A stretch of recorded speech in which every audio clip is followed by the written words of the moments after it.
I'm Jennifer Della Quadri, and this is the Raising Happy Teens podcast, where you learn how to successfully guide your teenager into adulthood without losing your sanity in the process. Let's do this.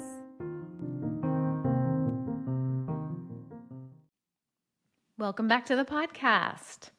I talk all of the time on this podcast about how to be more confident, how to have good communication with your teenager, and how to be a better listener. And this is kind of the foundation of today's episode.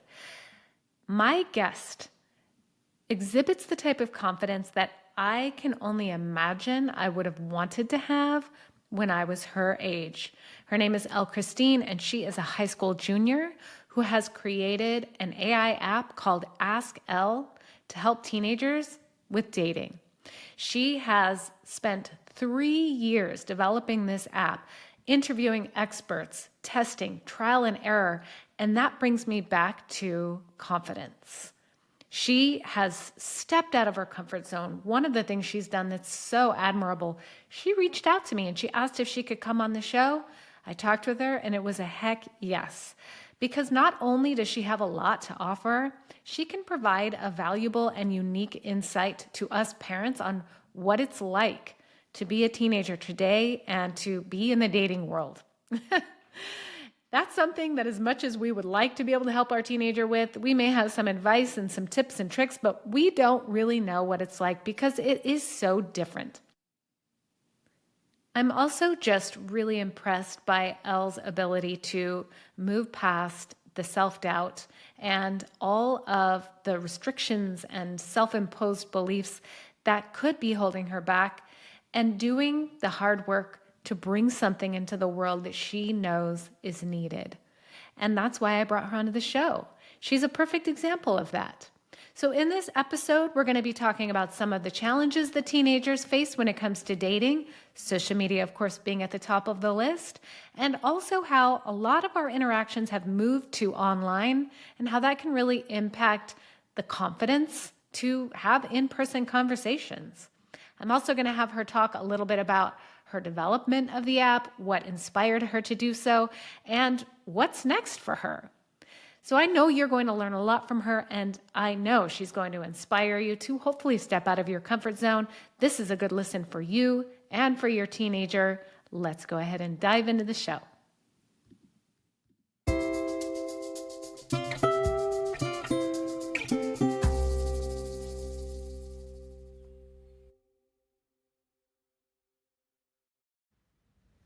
Welcome to the podcast, Elle. I'm so glad to have you here. This is going to be such a fun conversation. And just thanks for coming on. I'm so excited to talk with you. Of course, I'm so excited to be here. Thank you for having me. So before we dive into all the topics we're going to discuss, I just wanted to give you a chance to introduce yourself to my audience and just tell everyone who you are. Sure. I'm Kristine, and I'm a junior in high school. And I've basically spent the last 3 years of my life diagnosing the problem with teen dating and creating a solution to fix it. And so basically what I'm working on is an app. It's called Elle AI. And it has a few features, but the main one that's going to really hopefully fix teen dating is the AI avatar, which basically you hold down a button, you can ask any dating related question and it will respond with advice that's vetted by teen psychologists, teen dating experts, people, who've gotten their PhD in this. So it's not what does 16-year-old Elle have to say about dating, it's what do the professionals, people who've studied this their whole lives, have to say about dating, so that teens are getting their advice from a safe, vetted source rather than the expanses of the internet. I do also have a TikTok audience with about 200,000 followers where I post this safe teen dating advice. I like to say I read psychology papers and I take all the jargon out and I put it into teen slang and I make it, kind of have that viral touch. But it's just, I'm always trying to compress what the teen experts are saying and just help teens date more safely. I have so many thoughts on this. First of all, it's just very, very impressive that you have created such an amazing thing at such a young age, and that it's a long-term project. It's amazing that you're at a school that's encouraging this type of work. It's so real world applicable, and it's helping to solve a problem. And this is a problem that, this is why I wanted to bring you on, is it's a problem. Like dating as a teen is a challenge. I know that Yes. my audience is parents. We know what it's like to be a teenager. We've all been teenagers, and we also remember how awkward it can feel to date and to meet people and all of that. And so none of that has changed, Mhm. but I know that there are some layers that make things even more challenging for teenagers. So I thought Yes. we could just kind of start, and I'd love to hear your Let's do it. perspective on that and what you're seeing as being a little bit more challenging for teens today. I would honestly say that the entire landscape that teens are dating in has completely flipped on its axis. I would say social media is the number one problem, but I also think like direct messaging apps is kind of like an also secret underlying, not issue, but just another layer where I think it's 75% of teens report texting their, or sorry, 85% of teens report texting their significant other every single day, and 75% report thinking that there might be an issue if they aren't texting their significant other every single day.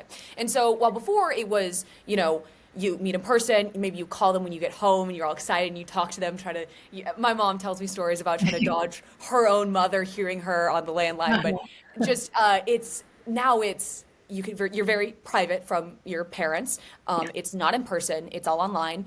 Teens are mainly meeting through Snapchat, which is an app that was literally designed for sexting. So that's just a taste into really what's going on. But then I would say the overarching issue is that teens can no longer go to their parents about it because of how much it's changed. When I go to my mom and I say, the boy I like just saved my snap and chat or liked my story on Instagram, she is like, is that good or bad? I don't I know don't know what how to that react to means. that. Because the language around it has changed so much with social media. There's a new term every single week that teens are very fluent in, but parents are not. And so now, but before, it was there was no complexity around dating. It was just you like someone, so you go out with them. And Right. now there's so much around it Yeah. that it's hard for parents to keep up, and it's really hard for them to help their teen with it. Yeah, because they just don't have, well, they don't have the language. They don't have the experience with it. And Yes. so the advice they may be giving could be incredibly outdated. And even if Yes. the teen is interested in hearing what the parent says, it's like, no, that's not how it works. Oh, yeah.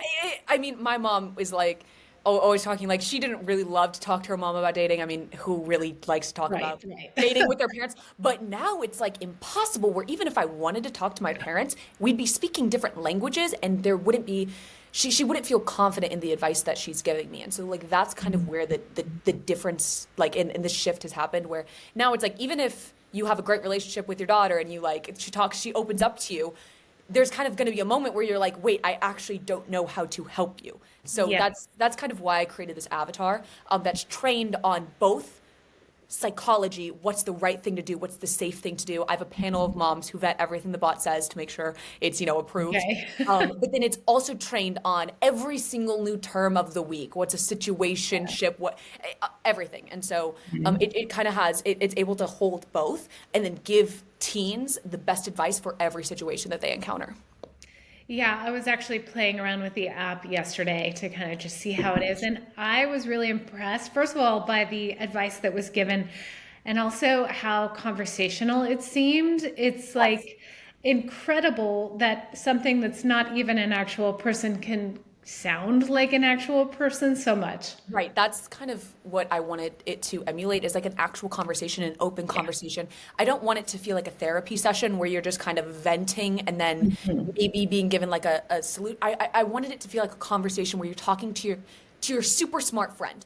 Like Right. that's kind of what I wanted it to feel like. I don't want it to replace because I think there 100% needs to be a parent-teen connection around this, and the bot totally is like, hey, this is something that you should talk to your parents about whenever you breach sex or just anything that the bot is like, hey, this you should talk to your parents about that because that's so Yeah. important, and it actually gives like how you could approach your parent and talk to them about it.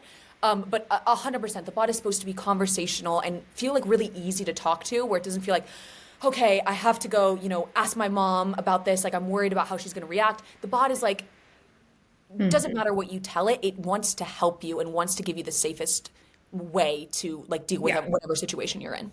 I know all the parents that are listening are probably like, well, is this safe? And so that definitely answers that question. But I Yes. wanted to go back to the challenges that you had mentioned Mhm. and the challenges that social media and texting apps and everything bring to it. Can you talk a little bit more about the Yeah. impact of social media on Yeah, teen? totally.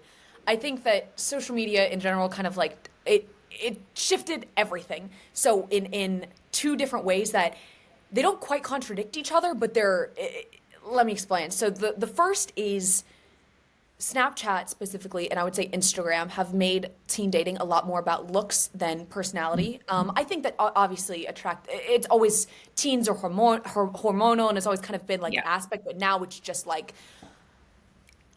this is an average teen situation. A Yeah. guy will add a girl on Snapchat, and the first thing he will say to her is WYLL. That stands for what you look like. That is Oh, the first thing I got. This is like notorious. I've made videos that have gone absolutely viral because it's so relatable to teens. This is mhm, notoriously the first thing that a guy will say on mhm. Snapchat. WYLL. And the girl will then send like a few good photos of herself, and the guy will choose to unadd her and block her or continue the conversation. Wow. That is one little like look into what is going on, Okay. where it is just completely. I mean, it when I first started dating, I was not allowed to be on social media until I was 13, but I was on it a little earlier than that. So, Yeah. mom, Yeah. if you're listening, shut your ears. But Sorry. I think that's also a problem is when Yeah. parents have restrictions like that. I felt I couldn't go to my mom because I was like, this guy on Snapchat that I'm not allowed to have. Just so Right. it just added another layer. But it was really surprising to me hearing like seeing my personal experience, hearing my friends' experience, but then also when I started posting on TikTok, how many DMs and messages I was getting from girls where they would send me screenshots of the things that boys were saying to them. And it's not like girls are perfect either, but this is just a scenario where like guys were begging girls for nudes and like Mhm. just crazy things like that where it's just kind of become like it's very different than it used to be. Mhm. Attractiveness has always been a thing, but Yeah. now it's kind of become the sole part of dating is you see them on Instagram, you like them, so you start a conversation, you add them on Snapchat, you ask WYLL, and then Mhm. that's how you start your conversation. And so Mhm. it's become entirely based on looks, which is just so Yep. not the right way to do it. But then the second part of it is teens are dating less. That's a statistic. Teens are having less sex, they're drinking less, and all that stuff. But what that Yeah. has led to is the teen loneliness epidemic. Yes. And so that's been the other thing where I get hundreds of DMs a week of teens being like, "Hey, I really like this girl or I really like this guy, but I don't know how to ask him out. I don't know how to ask her out. I don't know what to say. I'm so confused." They just haven't Mhm. developed the social skills because everything has become so online where you can Yeah. have online friends. COVID, I mean, made this so much worse because it was Mhm. entirely online for so long. But I mean, just having the ability to have online friends and online relationships has Yeah. made that the easier outlet. So when Right. they're confronted with an in-person like, hey, Mhm. go up to her and ask her out, they're like, oh my God, I would never do that. I mean, Yeah. I post videos and they're not these crazy Yeah. insights. This is how you go up to a girl. You walk up to her, ask her about herself. Like I mean, things that most people would think is common sense, but teens, I get the comment sections are filled with, haha, good advice, but I'd never do this. Like Uh-huh. I'm way too scared. And so I think those are the two things is it's become very looks based and rejection and teen dating, it's all become way worse. I'm so glad you brought that up. Well, first of Mhm. all, when you're in person with somebody, it's different than seeing what they look like in a picture, Yes, right? yes. So you send me a picture, there's no energy behind it. Like you have no personality. It's full visual, Yes, right? exactly, Yeah, exactly. so that obviously is going to be a challenge. And then to speak to what you were saying about the ability to have interactions and in-person Mhm, conversations, I see this with the teens I work with as well. mhm. It's not a personal failure. It's just they have not had as much experience with in-person Yes, yes. conversations. I couldn't agree. It is not. Boys don't want to be acting like this. Girls don't want to be Yeah. scared. Like boys, they're just getting their information from the worst parts of the internet. They're Uh-huh. not having actual practice because I don't know if parents know this, but prom and homecoming are not about asking the girl you like to prom. It's all friend groups setting it up. And so there's not even that, which was like a big for you ask your first date to prom. Now Right. it's all become a setup where it's just for Instagram photos and it's not Yeah. actually teens pairing up. And so like it's just really changed, and it's not it's all about like looks, and it's just kind of it, and the Instagram photo, and so social media has just kind of like changed it all. So much. And so that brings me to so many of the parents that I work with and that I talk to, they know that these things are Mhm. challenging for their teenager, but they feel so helpless because they don't necessarily want to restrict and not allow social media. But at the same time, if they do allow it, then there are these challenges. And all of the teens are struggling with these things and they just feel so lost. And so I'm wondering if you could Yeah, just give us like an insider perspective of totally. what could be helpful here. I'm going to give an insider perspective. Every mom listening, if you've restricted your teen from being on Snapchat or Instagram, think again. They are probably on it. I think that that's the number one thing is it Yeah. has become this pillar of the social scene, Yeah. being on Instagram. And I think that's why parents are so confused because there's all these cons, but not being on it, you're missing out on so much. Like, I know a lot of my friends are like, oh, I have camp friends that I want to keep in contact with. I know Right. that that's a big thing. Or even just like if something happens after school and you're not on Snapchat or Instagram, you won't know about it. And so there's this huge social element to it because it's become like such a core of it, that it's just I don't want to say impossible, but it's really hard to keep your teen off by just restricting it. So what I always say, I mean, even my own experience with my mom. Yeah. And so what we ended up doing was I ended up confessing to her because I was like feeling so guilty about Yeah. it. And we actually had a conversation and we were like, okay, instead of just having it restricted, let's set some boundaries. So on Snapchat, you can kind of add people, and you can add anyone on the entire internet that has an account, you can add them. But instead, what we did was we had approved friends that I could add on Mhm. Snapchat. So so there was like 6 or 7 of my closest friends that I could add, and I could be on their stories so I could see what's going on.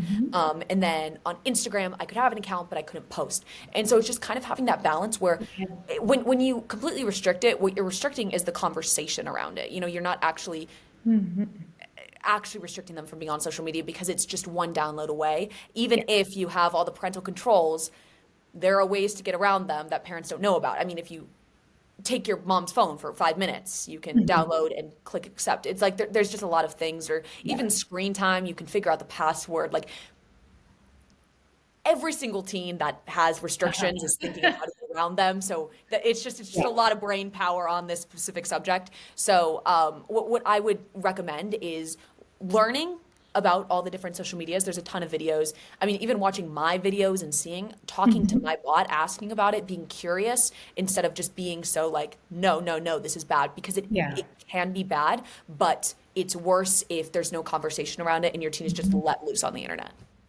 Thank you for saying that. This is something that I say over and over and over. And it is hard for parents to be curious because there's so much fear and judgment, Yes, and I want to protect my child at all totally. costs. But like you said, the benefit is the conversation that Right. happens around it. No, totally. Right. And that's where the curiosity comes in and just having a conversation. And that is much better than creating this barrier to where your teenager feels like they need to hide it. Because then if something is going wrong, it's just another reason that they couldn't go to you, and Yeah. that's what you should want, is having that open dialogue about social media. Like, Mhm. for me, like I wouldn't even I don't even know how I'm just so, because of the boundaries I've created with my parents, I feel very like social media literate, where I'm like, I obviously am not going to respond to that guy. I'm not going to add the guy that I don't know. And it's just kind of become like this, like, I want to say like RQ, where it's like knowledge about the world, where you just have like Yeah. this social media RQ where you're like, Uh-huh. okay, this means this, because like I talk about it with my mom and she's able to give an outsider perspective where she's like, okay, so I know that you're the teen, you're the one on social media, but Mhm. a random guy adding you, that doesn't seem like a good Right. person to like have in your social circle. And so I really do believe in the conversation around it. So I'm curious, just this leads me to my thought is how to, what type of a conversation would be helpful have with a teenager about safety Mhm. and about just awareness. Because if the teenager or if the parent doesn't even know that these things are an issue, like how can Yeah. they educate themselves so that they can make sure that their teenager is protected around those things? Well, I mean, what I've kind of actually done is that exact thing, is I wanted to educate myself. So it wasn't just my personal experience and my friend's personal experience, which Mhm. is, obviously a primary source, but I also Mhm. wanted to just obviously be educated on every side of what's going on social media. And so I did a deep dive on kind of, and you do not have to go as deep as I went, but honestly, looking up on YouTube, um, Snapchat, and I think here's the key: don't look up Snapchat horror stories because Uh-huh. there's horror stories for everything. Yes. That's the extreme case. That's not likely what's happening to your kid, but Yeah. looking up like, okay, Snapchat guidelines, or what exactly is going on. My mom actually downloaded Snapchat so that she could add me, so that she could Mhm. like actually experience what it's like. Yeah. I think that's a great way. Like just making sure that you're like literate enough in Yeah. social media where you can have a conversation where you're speaking the same language. I think that's super important. And I think if you approach your teen in more of like a, how can we get you on social media? Like, how can we make me comfortable? I'm sorry, I think this is unsafe. So how can we get you on social media in a comfortable way where we have boundaries in place, where, making it kind of like a positive rather than being like, we need to set some boundaries on social media, being like, Uh-huh. I want you to be on social media. What can we do? What are Yeah. some boundaries we can have where I'll feel comfortable and you'll also feel that you're getting like the social out of it that you want? I love that idea. And I also wanted to reinforce what you had said about Mhm. educating yourself on all perspectives Yes. because it can be, and this is a problem with social media in general, is you get stuck in the loop of like-mindedness and then you get into Yes. this catastrophizing of the worst possible scenario. And Yep. everybody does it, parents, kids, everybody does it, but Mhm. just to be aware that that's something that could be happening, and even using AI to help you see another perspective. Like, hey, this is what I'm thinking. Give me some alternative ideas and perspectives out there, and then be willing to look into it. I mean, yeah, I think that's amazing advice. I really do think that it's figuring out, like, it's easy to kind of like get scared by everything that's going on because there Mhm. are, on Discord, there's stories of people running away from home and getting Yeah. kidnapped, but there's also stories of people walking to school and that same thing happening. And so it's like making sure that you're just making creating, like, not restricting it, but teaching your teen, okay, this is how you deal with this. Yeah. And to be able to do that effectively, you have to know at least a few different perspectives of how this all plays out. And to get back to the how to support your teenager in the world of dating, Yeah. obviously that your TikTok, you've got some really great videos on there. I watched a few of them. I'm like, this is, it sounds so straightforward and basic, but it's so hard to do. And so I love the approach. I love the app. And is there anything else as far as in the world of dating and socializing and feeling more comfortable with Yeah. in-person interactions that Mhm. parents can do to help their kid with that? Okay, I'm actually going to give a book recommendation. Okay. It's called The Courage to Be Disliked. And this book, my dad actually recommended it to me, but it totally changed the way that I thought about interaction. I'm 16, so I'm still, I preach about this is exactly how to date on social media, but then I actually have to go do it myself, and it's a Right. little harder. But I think that that book really, really helped me because it Okay. is kind of like this perspective. It's Alderian psychology, which is like uh, interesting, and like there's a few parts of the book where I was like, I don't think this really applies to me on a Uh-huh. teenager. Sure. But what it was really great at was giving me a perspective of like, basically, okay, you should actually, when you're dating, you should be thinking, am I compatible with this person, Uh-huh. rather than how can I get them to like me? Like, just Yeah. kind of like, I feel like in the teen mind, the number one thing always going on in here is, oh my God, how do I get everyone to like me? They don't like me. Mhm. Like, that's just Yeah. how it is. It's, oh gosh, did I say the wrong thing? There's just all this anxiety around it. Mhm. I'm sure every parent, like, That kind of, goes into adulthood too. yes, no, no, exactly. It's like, but I think like, especially with like high school being all like basically a popularity contest, which Right. is awesome. It's super intense when you're a teenager, and so Mhm. kind of having the perspective of like, okay, having the courage to be disliked, be yourself, because Mhm. being fake around people Yeah. is worse. Like having a big group of friends that you're fake around is worse than being yourself with a small group of friends. It kind of like teaches all of that kind of stuff. And Yeah. now, like that's all I preach is whenever I go on dates myself, whenever my friends are getting ready for a date, I'm like, you don't have to be nervous because all you're doing is seeing if you're compatible. You're not Yeah. trying to put on this act to get them to like you. You're just trying to see, Mhm. are you compatible with this person? And so like that major shift, I think really helps. Like honestly, me, Uh-huh. but like also like my friends and on TikTok, like that. I actually yesterday I got like a DM that was like 4 months ago I saw your video that was like you should focus on being compatible rather than getting them to like you, and that helped me overcome my anxiety about dating. And I actually asked the girl I liked out, and we've been dating for the last like 4 months. And I was like, oh Wow, my God. that's amazing. So it really, I think for teens, the fear of rejection is the number one reason Yes. that they don't ask people out. That's just Hmm. 100% the number one reason.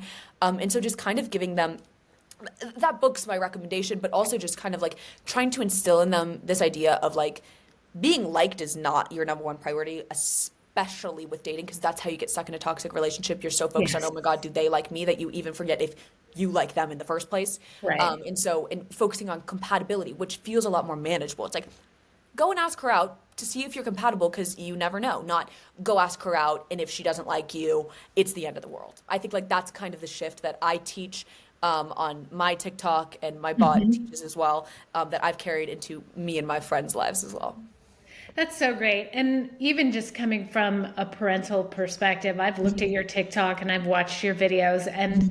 those videos have helped me as well. Like your input and your insight, and you're very Yeah. clear in how you explain things. Mhm. Also, for me, being a parent, seeing the comments underneath helps me get a perspective of how Yes. other teenagers feel.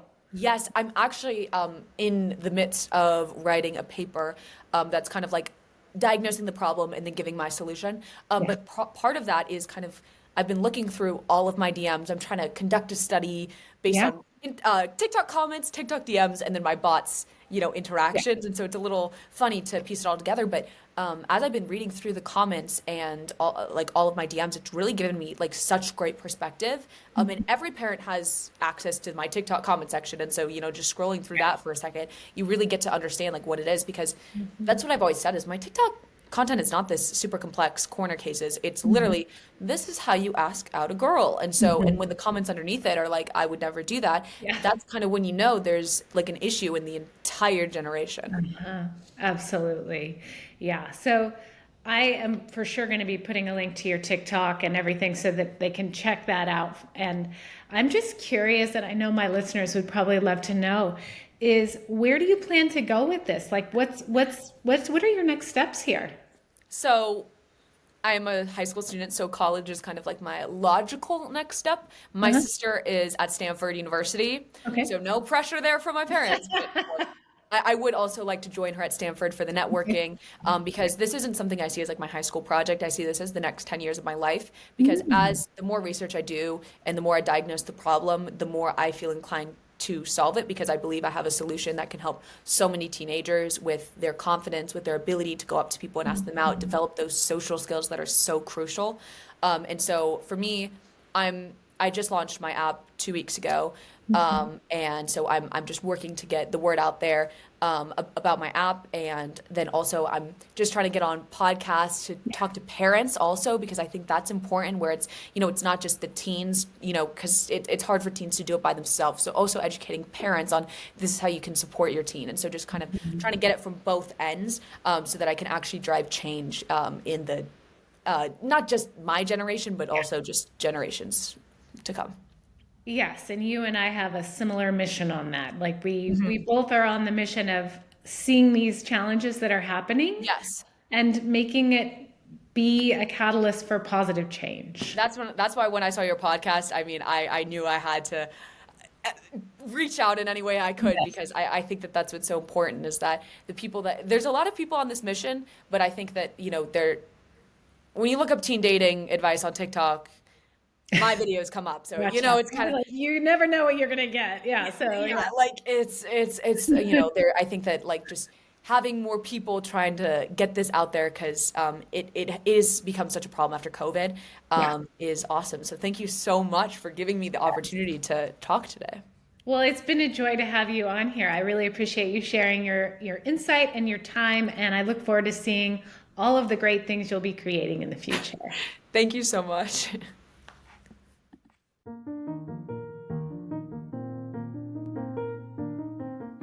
If you liked this episode, I'd like to invite you to join Raising Happy Teens, my free online community for parents of teenagers, where every week I host Ask a Coach. You bring your parenting questions, and I provide expert advice and coaching. Click the link in the show notes to join today. I'll see you inside.